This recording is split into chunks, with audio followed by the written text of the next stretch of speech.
Ma'am, kamusta po?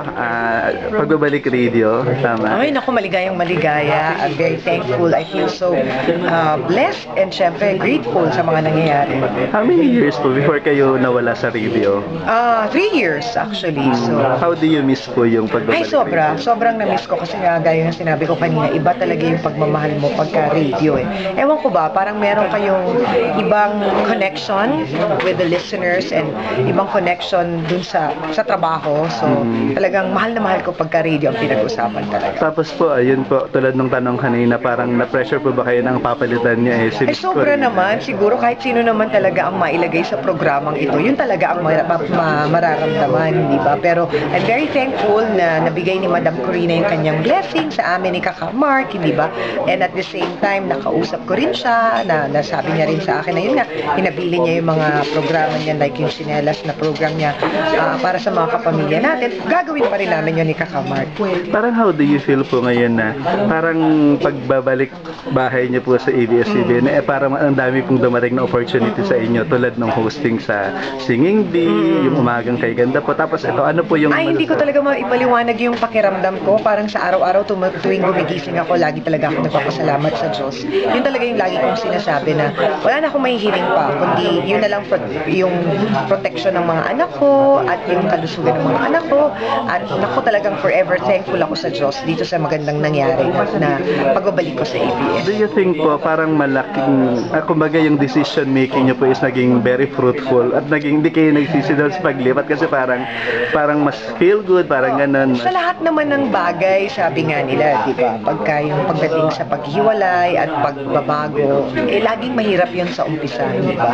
So, meron laging risk na kasama yon. So, syempre nandun yung risk na may mga na-miss din ako mga tao na nakatrabaho ko sa TV5, laging sa morning show, ganyan.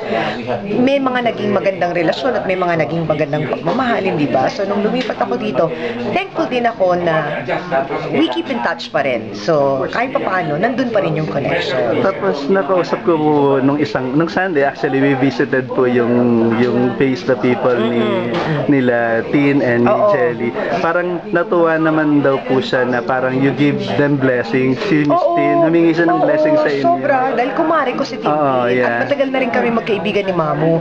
So, talagang sinabi ko yun sa kanya na huwag kang mag-isip ng kahit na ano, Mamu, sabi ko, but of course, syempre people will compare. Parang yung nararamdaman ko ngayon, kinukumpara ako kay Corina.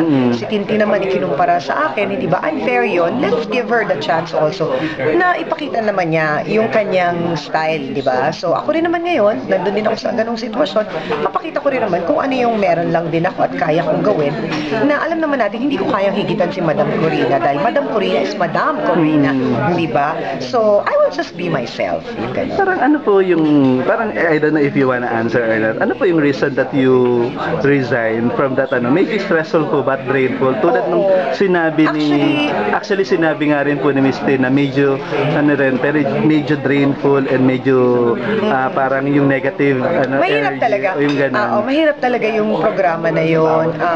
Actually, matagal nang expired noon yung kontrata ko sa TV5 but May pa yon of last year. And then December of last year, pinapatawag na talaga ako ni Ma'am Charo. So doon na nagsimula kami ni Tito Boy Abunda, my manager, na tinimbang namin ang lahat-lahat. Actually, ang nakapagpadali para for me na magdesisyon kagad was the fact na I gave birth January last year via cesarean at the age of 43. Hindi ko naman yan kakaila. Nahirapan talaga ako. So when they asked me for a 4 episode in one day, hindi ko talaga kaya. So doon na I think nagsimula yung nagkaroon ng misunderstanding. Pero okay na lahat ngayon kasi naintindihan naman na nila, naintindihan ko na rin naman din sila na naging tao lang ako, naging honest ako na hindi ko kaya talaga yung 4 episodes. Kasi nagka-mild alopecia na nga ako. Diba? So, and kinausap ko yung aking partner na si Papa Carlo na pinag-iusapan namin na at my age, 43, may 3 kaming anak, meron pa akong 1-year-old.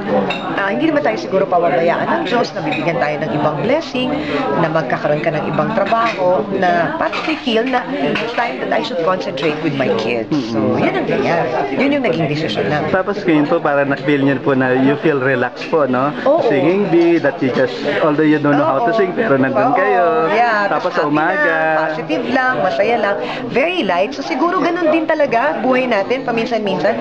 Iba-iba iba-iba lang yung mga, sabi nga nila, parang libro, iba-iba lang yung chapter. So, tapos na siguro yung chapter ko na yon for TV5. And I'm forever thankful din naman sa TV5 for the opportunity that they gave me in hosting shows. Kaya nga, nung sinabi ko kanina, it was them who showed the other network that I can do a crossover from entertainment to news. So, thankful ako doon sa TV5.